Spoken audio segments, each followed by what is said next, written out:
Hello, everyone. Welcome to Ask Concussion Doc, episode 21.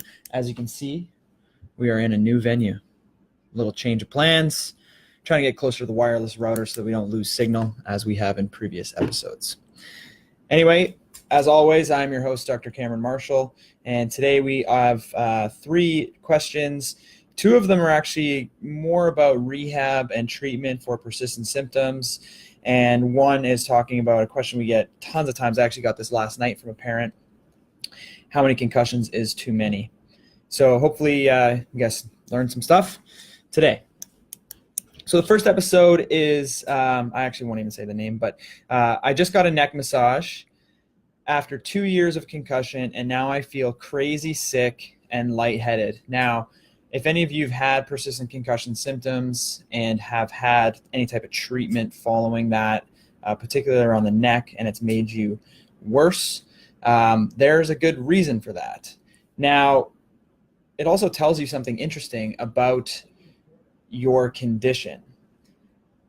If the symptoms become worse following neck treatment, that obviously tells you that your neck can cause a lot of the same symptoms that you experience with concussion. And actually, this was a study that I did in partnership with the University of Buffalo a few years ago, as we looked at patients with persistent whiplash symptoms and patients with persistent concussion symptoms, and we tried to see if we could tell the difference between them. And we actually could not. The symptoms of whiplash or neck dysfunction, neck injury, are the exact same as the symptoms of concussion. And one of the best treatments for people with persistent concussion symptoms is treating the neck. And the reason is because the symptoms are likely not due to the concussion anymore, and the treatment of the neck can alleviate the symptoms that they're experiencing. So things like headache, dizziness, nauseousness, even confusion, blurred vision, all this stuff. And actually what we looked at in our study, we found that there was absolutely no difference between concussion and whiplash on things even like vision, blurred vision, visual disturbances, balance impairments, cognitive function issues, memory impairments, all the things that you would attribute to brain issues were actually just as prevalent in people with whiplash or neck injuries. And so the fact that you had a neck massage and now you feel crazy sick and crazy lightheaded, that's actually a good thing. That's actually a really good sign, because that tells us that whatever they did to your neck provoked some things, but also the symptoms that you're experiencing came on way stronger. So that tells you how involved your neck is in this particular condition. So I would encourage you to go back and do it again, and do it more and do it more, because there's obviously a problem there, and it's obviously causing the symptoms that you're experiencing. So once you get that figured out, each time you do it, and I have to explain this to my patients a lot all the time as well, because we'll go through the process and figure out what's going on with them, and we'll get to the point where we realize that this is actually a neck issue, and then we'll start working through the treatment on it.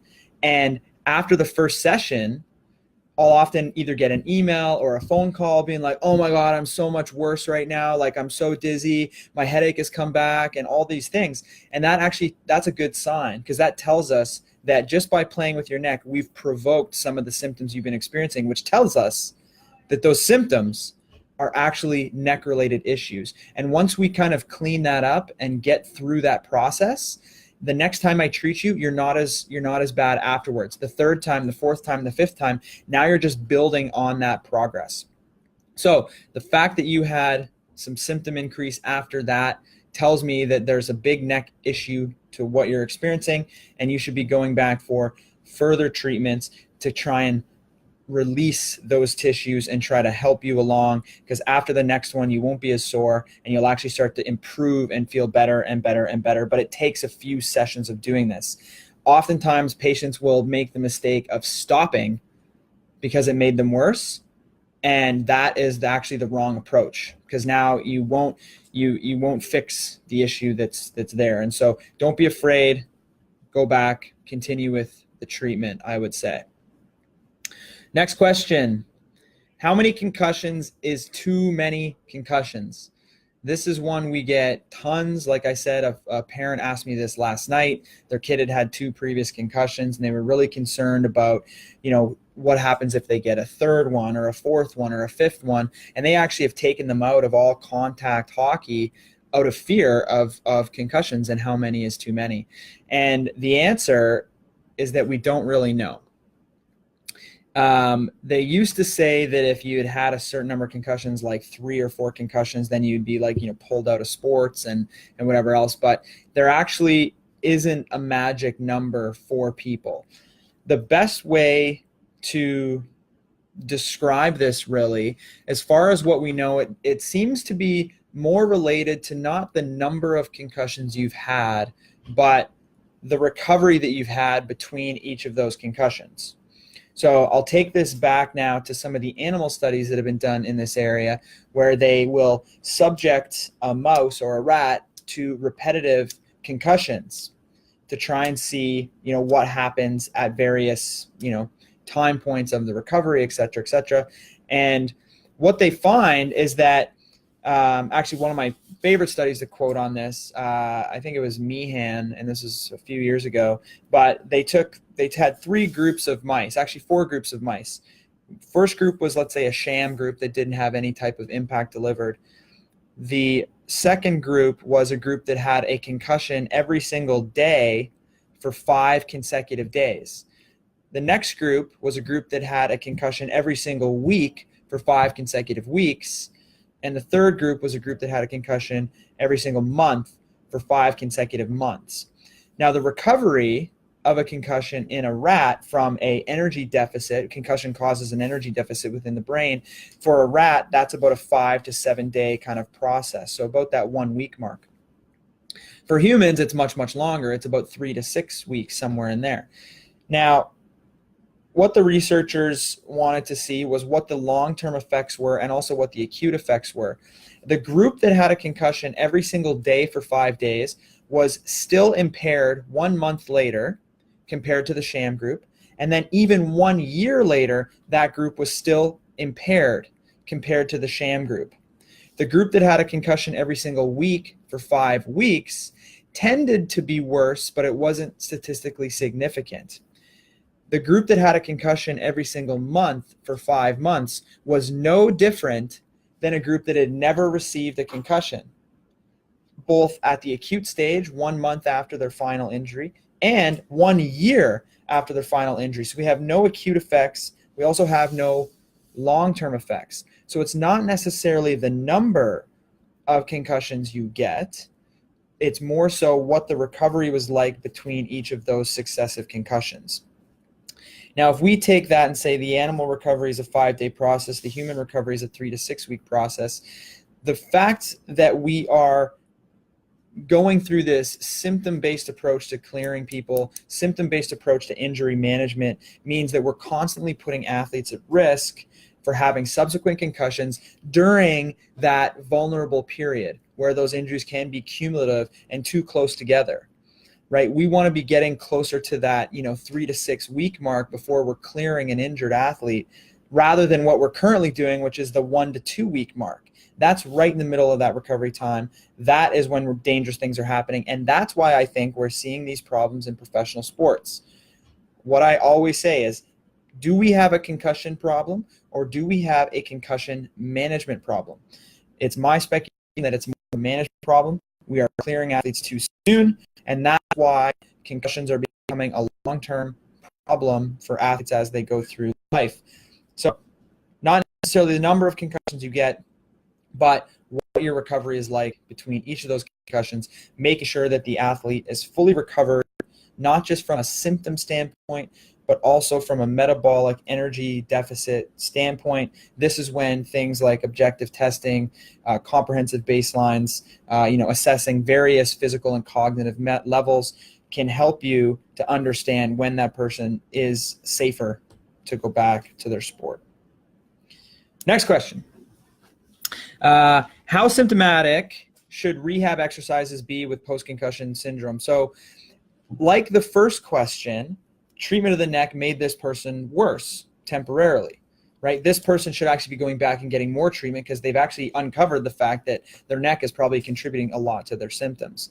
Now with this one, with other types of rehab in concussion, it's going to exacerbate symptoms. So vestibular rehab is going to make people symptomatic. Visual rehab is going to make people symptomatic. Exercise rehab is potentially going to make people symptomatic. Now, with the old school mentality of how we treated concussions was if anything caused symptoms, you got to pull back. Don't do it. If your symptoms are getting exacerbated, that means you're making things worse. The new kind of school of thought is adaptation and habituation. Whatever makes you symptomatic means that that's a problem for you, and you should probably be doing more of it so that you get used to it, so that it no longer causes symptom exacerbation for you once you get to the point. For example, if you're doing gaze stabilization exercises, if you were to look at a target and you're going to turn your head side to side, just like this, okay, that is going to be provoking for a lot of people with persistent concussion symptoms. If so, that means that your rehab should be this. Every single day, twice a day, progressive until the point where you can get through 2 straight minutes of this while walking up and down a hallway or whatever other task you want to add to it, until that doesn't cause symptoms anymore. That becomes your rehab. So how symptomatic should you be able to get to before you kind of pull back?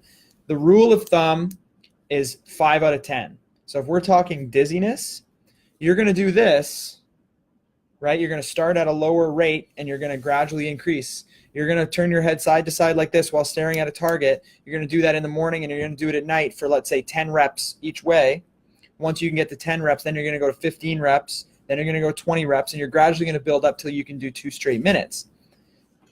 But as you do that, if your dizziness level hits a 5 out of 10, just stop, take a break, let everything kind of calm down.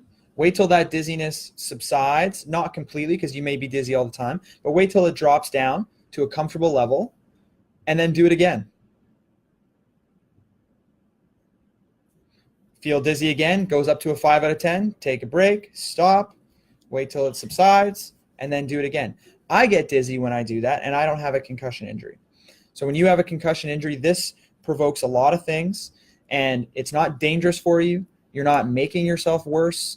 All you're doing is provoking symptoms. It's very temporary. You're going to feel like crap, but that's what you have to do. You kind of got to go through the crap before you can kind of get out of it. One of the best, I guess, examples or ways to, analogies, I should say, to explain this is, let's say you want to run a marathon. You can't just go out, like I can't go out right now and just run a marathon. I would have to start I'd have to start at, let's say, 3K, right? 3K, then 5K, then 10K. And I'd probably be sore after 5K. Does that mean I should stop running because my legs are sore because I went for a 5K run? Well, no. That means I'm just out of shape. The next time I go for a 5K run, I probably won't be as sore. The third time I do it, I probably won't be as sore again. And I'll get less and less and less sore. And then 5K will actually be super easy for me. So then what I'm going to do, I'm going to bump it up to 10K. I might be sore after my first 10K, but then I'm going to do it again. And now I'm not sore as much. Then I keep going. Now 10K becomes easy for me. Now I'm going to go to 15. Then I'm going to go to 20. And eventually I'm going to be able to get up to my marathon. So people with concussion will take a look at this and be like, oh, this makes me dizzy. I'm never doing it again. That's the wrong approach. It should be, this makes me dizzy. I'm going to continue doing this until it doesn't make me dizzy anymore. So the rehab a lot of times for concussion is habituation and adaptation. Whatever causes you symptoms means that you should actually be doing more of it. And that's why seeing somebody who has training in this can help to guide you and help to reassure you when you have these issues. They can pick up where the issues are, what systems are involved, and then what's the rehab progression for you. And then when you're having these types of questions, you can actually lean on them to help guide you through the process. They're your coach. They're your trainer, right? They're your run coach. They're your personal trainer. They're your cheerleader. They're everything to you. So you make sure you find a good one. Make sure you find someone with, concussion specific training, not necessarily just training in one particular area like, cervical spine or vestibular or whatever. Try to find somebody who understands concussion injury as a whole. There's the 3 questions. Send us more. We're running low. We need more questions. We got to keep this going, keep answering the questions. So send us any questions you have regarding rehab, anything clinical based. See you guys next week. Cheers.